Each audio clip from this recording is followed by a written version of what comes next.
Hi, besties. I'm your host, editor Lauren, and you're listening to Author's Best Friend. Hi, besties. It's editor Lauren back with Author's Best Friend podcast. I'm back again today with my bestie, Sierra Spencer. As you know, we start off the podcast with a drink. So, Sierra, what are you drinking this week? I am drinking an espresso martini. That's so fancy. What are you drinking? This is like the most us because Sierra has a really nice, definitely sets the tone, classy adult drink. And I haven't been to the grocery store in many weeks. And so I've got a white wine that's from Portugal that I found hidden in the back of my liquor cabinet. It's good. It's sweet. It'll get the job done. That's all that matters. I am lucky to have a very large bar in my home and a husband who makes drinks. So awesome. All right. Well, cheers to today's podcast. Cheers. I'm really excited. We're going to be talking about your very first book, Developing Feelings. And so last time we talked a lot about your new book that's coming out, Eastern Standard. And I think today will be a really cool opportunity to really talk about how you even got to this point, because authorship, I don't think, was always really your career trajectory. And so I thought we could start a little bit talking about your background and your experience with other types of writing, creative writing, whatever that looked like for you, and then how we got to the day, January 5th. January 5th. June 5th. I think Developing Feelings started in the summer. June 5th, yes. January 5th is also an important day because January 5th is when Eastern Standard came out. So if you haven't ordered yet, you should. But anyway. We have a theme going on here. The 5th is a very important day for us. Except I also don't think it was June 5th. I think it was June 3rd. Okay. I was wrong. It's the Portuguese wine. Take it away. Yeah, let's get our dates straight. January 5th, Eastern Standard came out, 2024. You should read it. You should buy it. It's on Kindle Unlimited. You can get it on Barnes & Noble and Amazon and all those places. Then June 3rd is the day that I started writing Developing Feelings. And that was, oh my gosh, what year is this? 2024. But I started writing it in 2022. Is that right? It came out January 27th, 2023. So, okay. June 3rd, 2022 is the birth of Developing Feelings. But no, I didn't think I would write a book. Well, I guess I don't know what past Sierra was thinking. But when I went to college, I was a psychology double major with creative writing. And so I think even back then, I really liked writing short narrative stories. And I was really good at that in high school. I did journalism in high school. I wrote for this underground newspaper most of high school. And so I thought that I might want to do writing in some form. But I also come from a little bit of like a low income background. And so I wanted to have a career that would feasibly make it so I wasn't like poor. And there's this like whole stereotype of like the starving artist, right? It's really hard to sell creative work. And so writing would have to be a side thing. And then I'd want to become like a clinician. And, you know, in my actual professional life, I'm not a clinician, but I do study psychology. I'm a graduate student. But anyway, so I have lots of experience publishing like scientific papers and studies and research and things like that.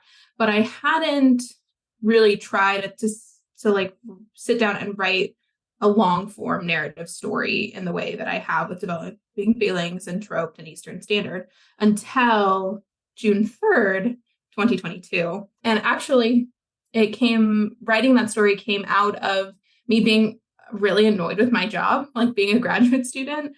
And I guess I don't know how familiar everyone is with academia, but it's really hard. It's like you do lots of things in a vacuum and you feel like nobody really understands your day to day except for other graduate students, and other graduate students are just sort of like, yeah, man, that's just how it works. And we just keep going. And the job that I wanted is the job that I wrote about in Developing Feelings, which is like someone who doesn't have the pressure of getting their own funding to do research or advising graduate students or really taking on a huge leadership role in the research process, but like really on the ground, day to day, like doing the things that like research requires, like setting up a lab space or working with PIs or undergraduate students and things like that. Those are all things that I really like. And so developing feelings really stemmed from my love of very particular aspects of academia, and also this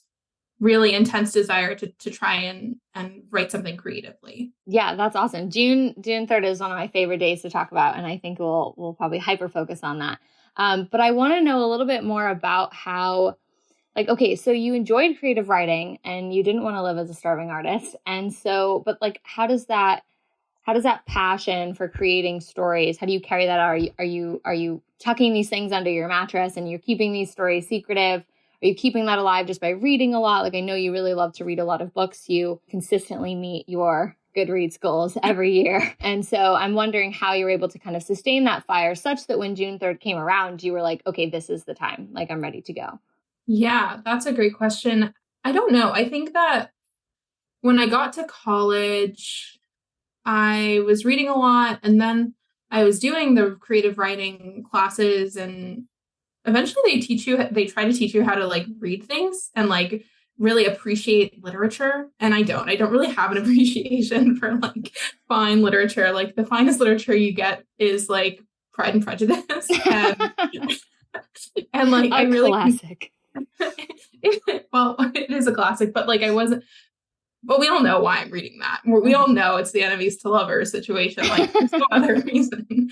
But like I didn't have the same like appreciation for like reading Shakespeare sonnets or things like that. And that was really what the curriculum was focused on, was like really old like English and literature and things like that, or really like contemporary autobiographical things. And so the coursework there wasn't for me. And so I dropped that major actually, and just did psychology full time. And then I tried to join the Freep, which is the school newspaper, and they were so intense. It was like crazy, and I just like couldn't do that. It was like experience. Like I got to interview the mayor, and that was really cool, but it still like wasn't really what I wanted from writing. And so I think that writing actually just disappeared from my life for probably like 2 to 3 years. I wasn't really reading books during that time either. I didn't have a lot of friends who were really into reading. And then when I moved to Baltimore after I was an undergrad to become a lab manager, I started reading again, mostly because I moved to a place with my husband where we didn't know anyone. And so there was really nothing to do except work or read. And my husband and I had like conflicting hours, so I didn't really see him either. So then I got into reading again. And then I stopped when I got to grad school because no one has time to read in grad school. And then that made me Allegedly. sad. Allegedly. Actually, it turns out you can write whole books in grad school and meet your Goodreads reading goal if you shirk all other responsibilities. So anyway, all that to say, that was a really long answer to your question, which is basically just like sometimes my life did not consist of writing in any way or like creative reading or anything like that until I felt like I needed it again. And yeah, I think that developing feelings just occurred maybe just when I needed it most, which was like end of my rope in grad school. Like, I don't know if I can sustain this. Like, I'm not very happy with what I'm doing. There has to be some other outlet or hobby or something. And so developing feelings. Yeah, it's crazy because I didn't really know that. Like, I remember we're sitting over Zoom and I'm sure we were commiserating about something because, we live sort of parallel lives in graduate school. And you were telling me, at the end of the day, Lauren, like what I'd really love to do is this thing. Like I'd really just like to take all of this nonsense out of it. And I just want to design labs and I just want to pick out really cute article furniture and just set all of this up and make it a really good user experience for everybody involved. And you had gotten me into reading again. I think the last consistent series I was reading was Series of Unfortunate Events when I was in elementary school. And so I was in my very early phases of really getting back into reading and enjoying creative stories again. And I was like, that sounds like a really good book. Like I would totally read that because that seems like all the fun parts about what we do and taking out all of the annoying pieces. was like, that seems like a really good book. And the spark, I'm not joking, like it lives in my head. Like I could see the spark in your eye being like, yep, yeah, we're doing that. Like you just said that and we're going to do it and it's going to happen. And it was so amazing for me to see, like, I don't know, a couple of hours later, you had some chapters down. And it's like, how did you go from like, yeah, we really like to read. And then I say, this seems like a book idea. And you're like, yeah, here's 4 chapters. Like, how do you just have that skill like stored away, ready to pull out at any moment? Yeah. I think that I don't have a great answer to that question. I think it's just the like right story, right time. Like I think that that idea spoke so genuinely to something that I felt like I was missing, that I could just crank out chapters really quickly. And like it was just happening on a normal day, right? Like I hung up that call with you and I went to go run a participant. Like, and like I'm sitting there waiting on Zoom for them to like log onto their appointment, and I'm like trying to write about a coffee shop scene, and that participant didn't show up. So I was like, great, like I'm so glad that this is happening to me again. I'm just going to write about it. This probably got brought up with Eastern Standard too, but it's just sort of like sometimes you just see a scene or a person or a character so vividly that it's easy to write about them.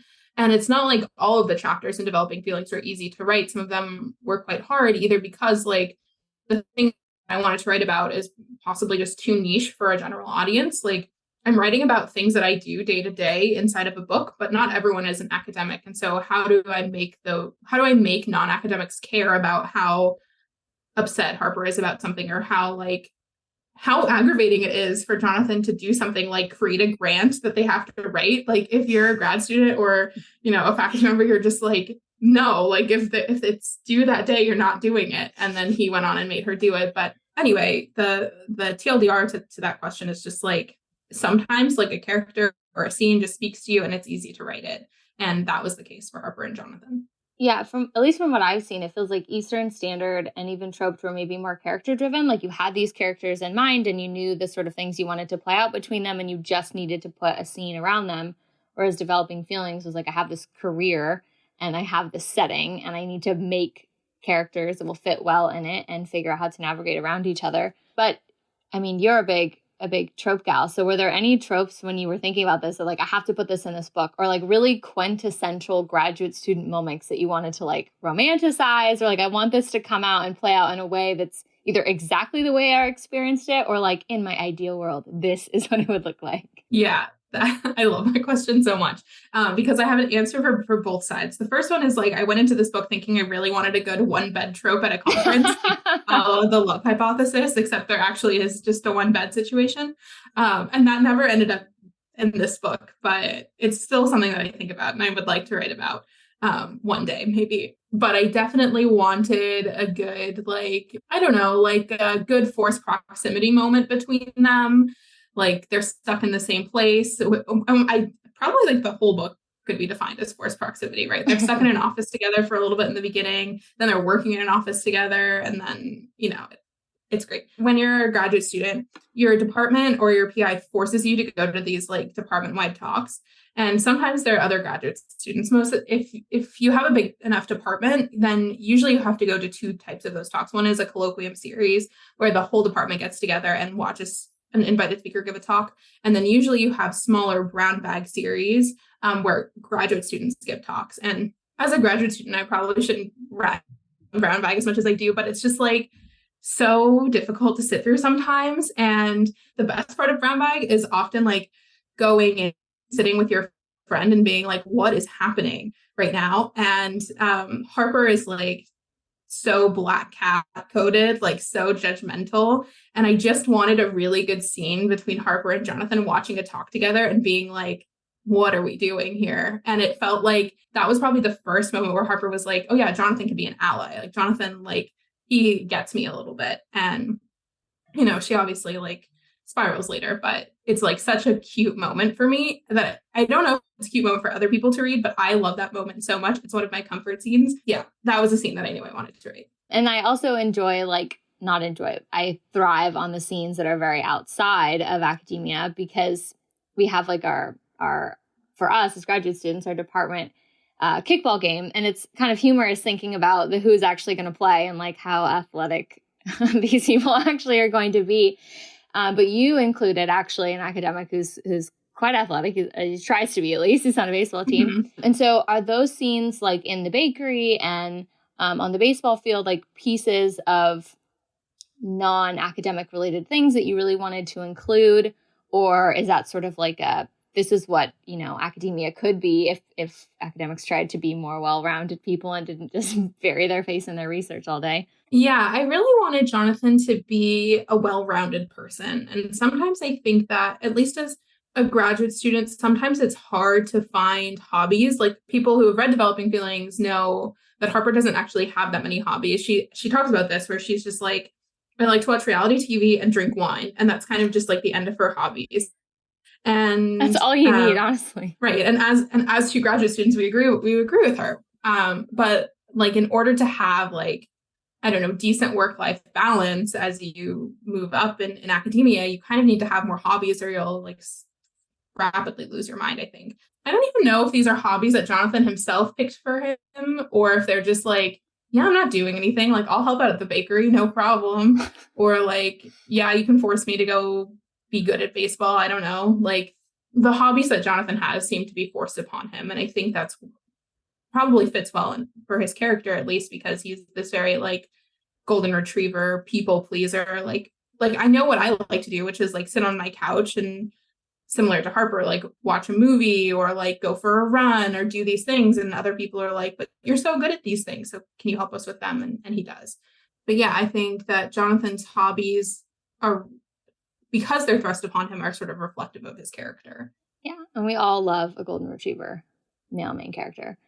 So how did you write your black cat Harper? How did you create a character who fits well in academia and has this hard shell, but deep down, she's got a lot of feelings.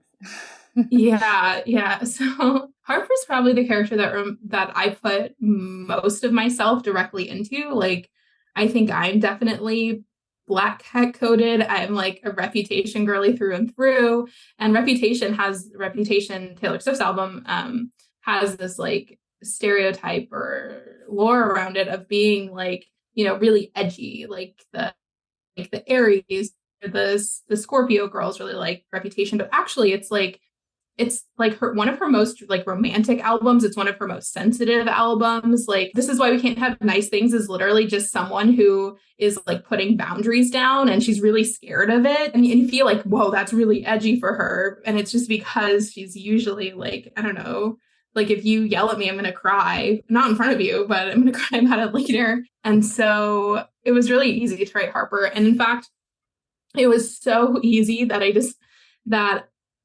I needed to write this book in third person because it helped me detach from them a little bit better. Usually I'm not a person who likes to pick up third person perspective books. Like, I'll read them and I think that they're great once I get into them, but it takes me so long to get into them. But for this book, I knew that if I wrote it in first person, it either wouldn't get finished because it'd be like, wow, this is too raw. I can't live as an academic in both of my lives.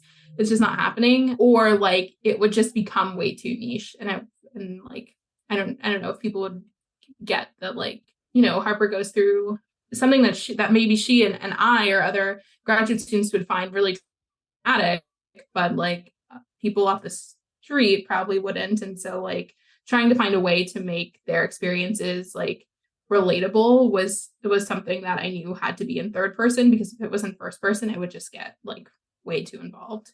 Yeah, that makes sense. Which is a great segue, because one of the things that, aside from all the things that are really fun to write and the really cute scenes and the fun character development that I wanted to talk with you about, are like some of the things that you actually found quite difficult. And it seems like, writing a book in third person is already challenging. I think it's hard to convey individual emotions without being able to say like, this is the way that I'm feeling this thing. And I agree. I think they're a little bit harder to get into because it's a little bit harder to invest in a particular character and maybe place yourself in that role. But what other things did you find particularly challenging? And maybe one of the things you could talk about too is like what my role in that was. Like, you write all of these things in your head and you're like, this is so cute. I love this. I'm so comfortable with this. And then you have to send it to somebody else. And that I would never intentionally hurt you or be mean to you or put your ideas down. But oftentimes when we're reading books, like the characters that we like are just not quite the same. And so not only like what are the things that's just hard to put pen to paper, but the things that are hard to like get feedback from other people and think like, okay, maybe I wrote this scene for me, but how do I make this scene for the reader? Sending work to other people to read is like really scary. And so when you're picking your author's best friend, you want someone who's going to, really hype you up, really like, I love this scene, and I thrive off your like live reactions to things. I love them so much. But you also want someone who's going to be honest with you, like this doesn't flow well, or like I might write it this way, and having someone who isn't like trying to either like take it over and make it their own story, or like isn't, if you feel like they're not going to be honest with you, it makes things difficult. But having you edit this is actually quite easy for me. And I think I don't even think I was nervous to send you the first chapter of Developing Feelings. I think I was really excited. And so the chapters that I feel most nervous about sending you are the ones that I'm not sure about myself. They're the ones where I'm like, do I think that? Like, how is this going to play out long term? Or like, am I writing this because like this is how I feel in the moment? Or like my character is going to be the ones to do that? And I feel like it's really helpful to have someone who's invested in your characters enough to be like, no, you're just writing that because you're upset today. Like Jonathan and Harper wouldn't say that, or Jonathan and Harper wouldn't do that. But sometimes characters do things that you don't expect them to do. So Lauren and I joke about my anthropomorphic hands, and like sometimes I'm writing a scene, I think I black out during them. I don't really know how they end up there, but they're really fun. And things like the kiss cam scene got written that way, or Harper in this book in Developing Feelings, she gets into a fight with her best friend Stella, and Jonathan takes care of her after that. And the next morning there's this like, should I stay, should I go moment, and I didn't want to be the one to make that decision, and so I decided, don't you bring this up right now, I'm not even ready. So I thought the best way to solve my problem would be to text editor Lauren and say, red pill, blue pill, Lauren. And I didn't tell her what it was for. And I think she picked red. I write it in the book. I say like, I picked the red pill. I have to stick with this. And I don't know if I did that to be mean to Lauren, but it's fun to have an author's best friend because you can cause them emotional stress like that. But it's also fun because they help you through things like option A or option B, or trying to get through like chapters that you think don't fit, or chapters you think will be hard to write. It's just really nice to have a sounding board that you trust with your characters because you know they're going to do them justice.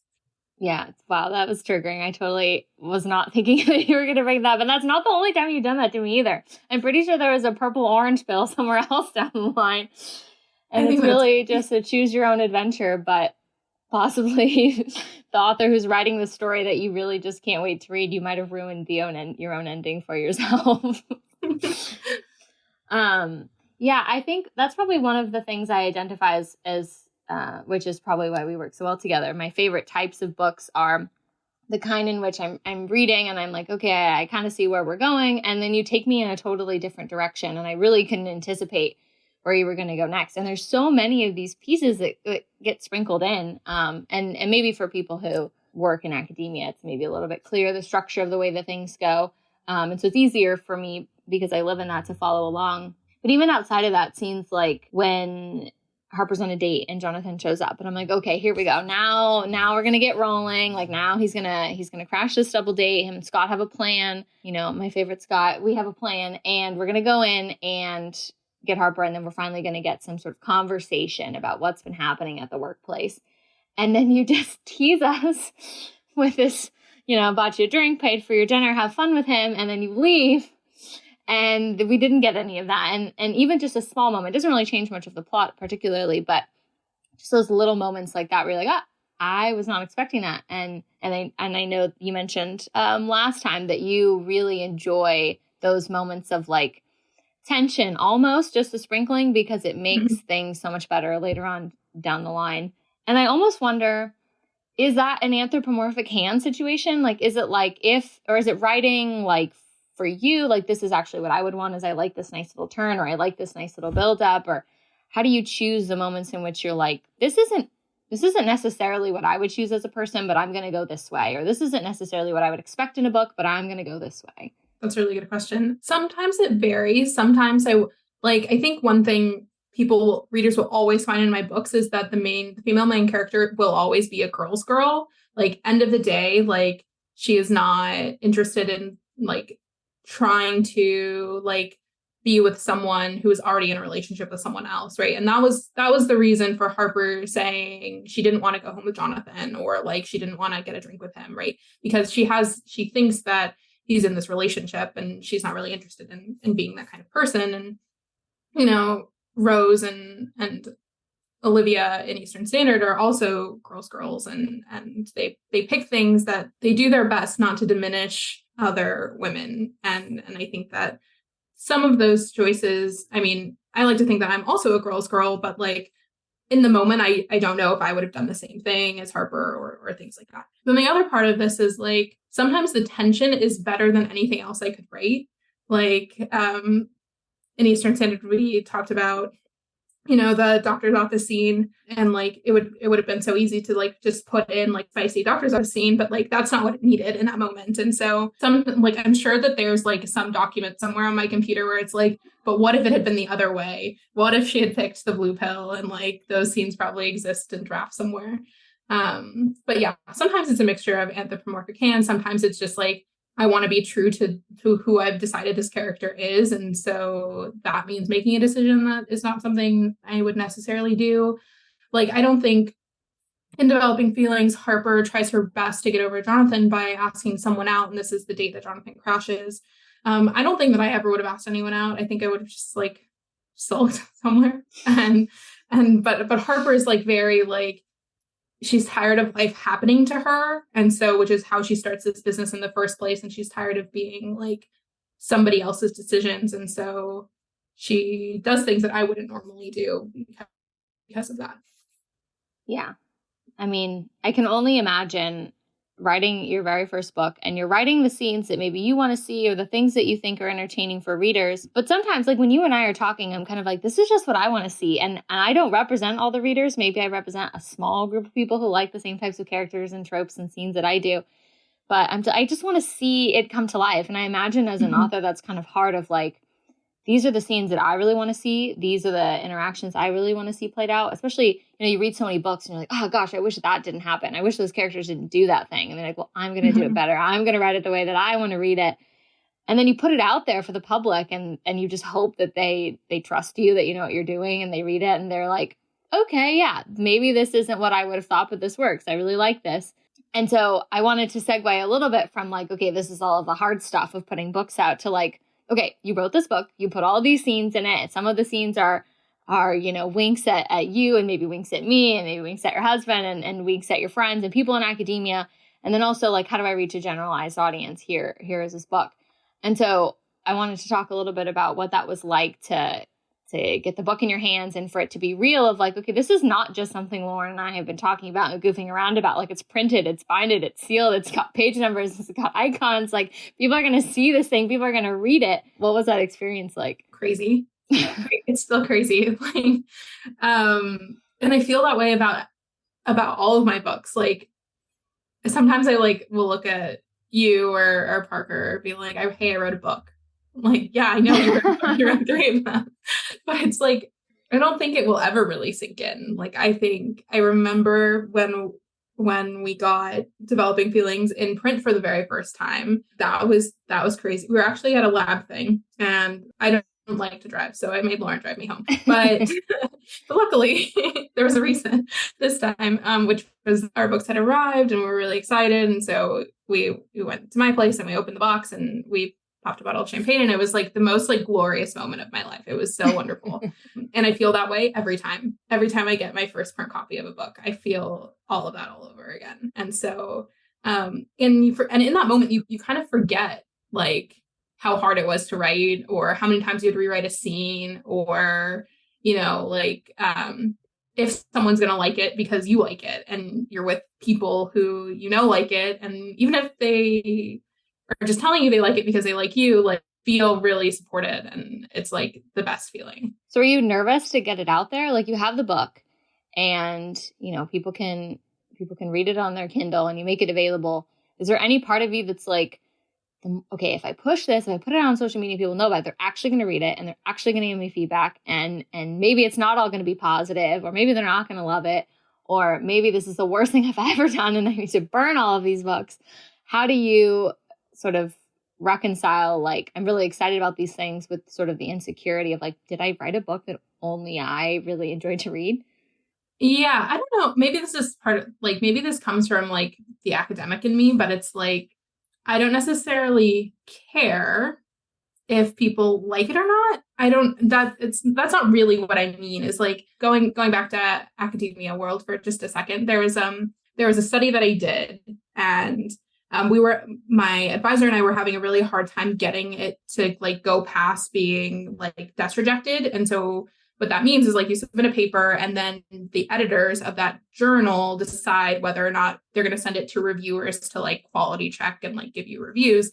And she just kept telling me like, it's a really good paper. We just need someone to read it. And as soon as like the very first journal that we made it past the desk with, it got accepted, and it was like very minor revisions. And that's how I feel about these books is like, I think that, I mean, maybe I'm biased, right? But like, I think I wrote really good characters, and I wrote characters that are relatable to a lot of people in lots of different like areas of life. Like just because Harper's an academic doesn't mean she's also not someone who's like insecure, or someone who's like, she's a little bit older, but it's like a new adult book. She's like trying out this whole new world of being a person or a professional. And Rose and Trope is like that too. And Olivia just like had her whole life like rearranged. And so she's really like fish out of water in this new space. And so I think that I'm that the most stressful part of my job once a book is done is trying to get people to like give it a chance. Because I think that once they give it a chance, they're going to like it. And maybe they don't like the whole book, or maybe there are scenes make them cringe a little bit, or they can't relate to. But I think overall, there's something in my books for everyone. And it's just a matter of like getting them to try it. Yeah. And speaking of there being something for everyone, I pulled a couple of quotes off of Goodreads that really just tie in this point. One of my favorites being someone had mentioned, loved the banter in this book. And I don't know how this sits with you, but like, if you can write good banter, really none of the other stuff really matters for me. But if there can be cute, quippy conversation between the two main characters, like that is my comfort. I will reread that book a million times. You will get a physical copy order out of me and it will be on my bookshelf. And so how does that feel for you that you wrote an interaction between characters and somebody was like, wow, I love this. Like LOVED is capitalized. All the letters are capitalized. I love the banter in this book. How does it feel to read something like that? I mean, it feels great, right? Like, I think those are hands down my favorite compliments to get, because that's really what I care about the most is like, is there chemistry between these two characters? Like, can you see it in their banter? Can you see it in like moments of silence or like coexisting? Like, those are the things that matter the most to me. Yeah, the books on one is good because I think that really speaks to like how well you set up the book really early. Because I mean, everybody knows it's the prologue and the first chapter or two is like, if you don't get me in and I'm already in a book slump, it's just going to go right in the stack of books that I'm just going to have to get to at a later date. And so you're able to rope them in right from the beginning, which is, I think, is a really good skill. And that's what people try to do, right? Like, you don't know me, you've never seen the names here, Spencer. And I'm asking you to take a chance on this book, and I'm hoping that I can hook you in from the beginning. And so I think, yeah, that's also, I think, one of the compliments that would really go a long way. Also, I was gushing during most of this book and couldn't put it down. Every time, this is one of my favorites. Every time Harper was aroused by Jonathan's cleanliness, organization, or intellect, followed by his genuine kindness, I was like, if this book does not have a spicy scene, I will literally combust.